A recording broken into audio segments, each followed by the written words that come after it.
Hey, what's going on, guys? TalkNorwichCity here, back for another video. I hope you guys are doing really well. Today I'm back for a little new segment on the channel called NCFC News Daily. Going to be bringing you daily content, all of the latest news regarding Norwich City, putting it into one nice little video so you haven't got to scour the internet finding what's going on. I'll put it in one little video for you and have a little talk about it as well. It has been an international break, so it is a bit quiet on the news front, but there's a few big things happening in the last week that I haven't really covered.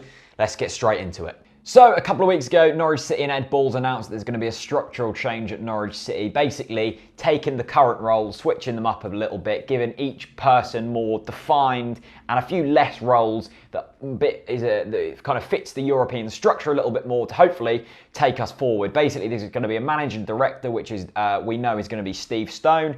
But until a few days ago, we didn't know who was going to fill the sporting director's role and also the head coach. The head coach pretty much being the manager, but they are going to concentrate more on the tactics, the game day, rather than, you know, bringing in transfers and the selling of players. That will be done by the sporting director. Of course, we still don't know who the head coach is going to be. That's currently being filled by Alan Irvine on an interim basis. But we do now know who the sporting director is going to be. Well, we think we do anyway. It hasn't been announced by Norwich City just yet, but I think it was Michael Bailey announced the news, and it's going to be Stuart Webber, who currently fills, or I should say previously filled the role at Huddersfield. Now, of course, Huddersfield doing fantastic things in the Championship. They've really been the surprise team in the Championship this season.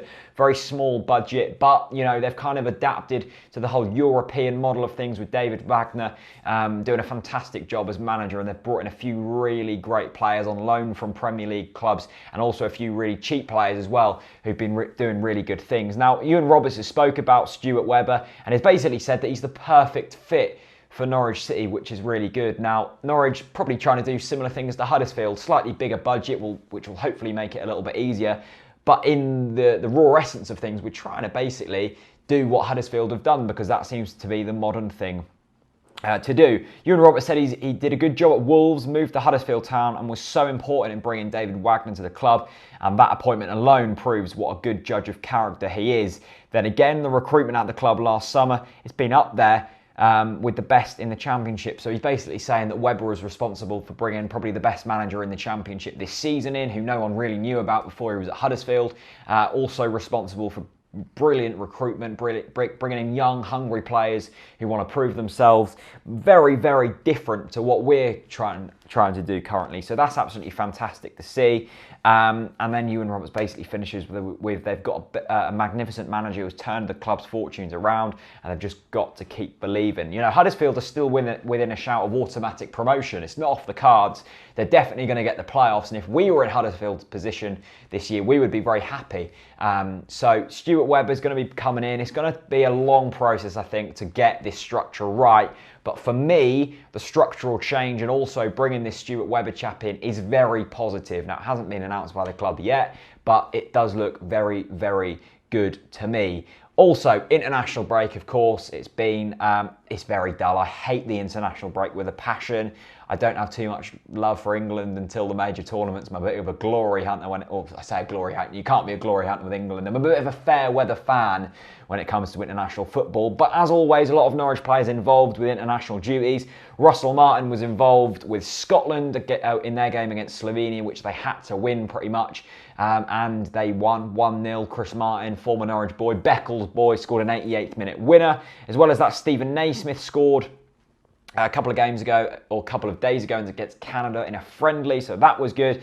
And in terms of Northern Ireland, Michael McGovern played a full 90 minutes and actually pulled off a few really good saves. Kyle Lafferty came on as a late sub. So it's good to see the Norwich players getting some game time, I suppose, keep them ticking over. Although, to be honest, most of them players who played have been kind of fringe players, except for Russell Martin, who's played regular football. Bit of youth news now. Ray Grant has been recalled from his Dagenham and Redbridge loan. It wasn't really working out there for him, which is a shame. Ray Grant, a player who has really kind of turned into a man, I would say, over the last few years. Always been one of our better youth players, but taken that captaincy role and really done well with the youth team. What's been a fairly, to be honest, successful year, a few successful years for the under-23 team. I think he's basically been brought in because he wasn't really getting the game time at Dagenham and Redbridge, and as well as that, the under-23s have got a few cups they're going for. I think it's the International Premier League Cup or something like that. And they're progressing through some cups really nicely. So he's going to have more of an important role here than he would have done at Dagenham and Redbridge. Don't really see anything wrong with that. It basically says here the 20-year-old made 3 appearances during his stint with John Still's side after making his senior debut for Norwich in January's FA Cup third round replay away to Southampton. And finally, last bit of news is Jacob Murphy was called in to the England under-21 side, basically to make his England debut, which is absolutely fantastic. And he had a very good game as well. They did lose to Germany 1-0, but he had a very good game. And A.D. Boothroyd was very praising of him and praised him hugely. So great to see Jacob Murphy doing well. At the moment, the international break has been a pretty resounding success. No injuries, everyone's coming back fresh, and a few of the Norwich players had really good performances as well. Let me know what you think about Stuart Webber, what he's done at Huddersfield. I know I've got a lot of Huddersfield fans on the Talk Norwich City kind of platform, so if you want to have a say on what Stuart Webber's done at the club, please feel free to let me know down in the comments section below, and also let me know what you've made of the international break, really. A big thanks to you guys for watching. Hit like, hit subscribe, and I'll see you very soon. Peace out. Once upon a time, a fairy tale.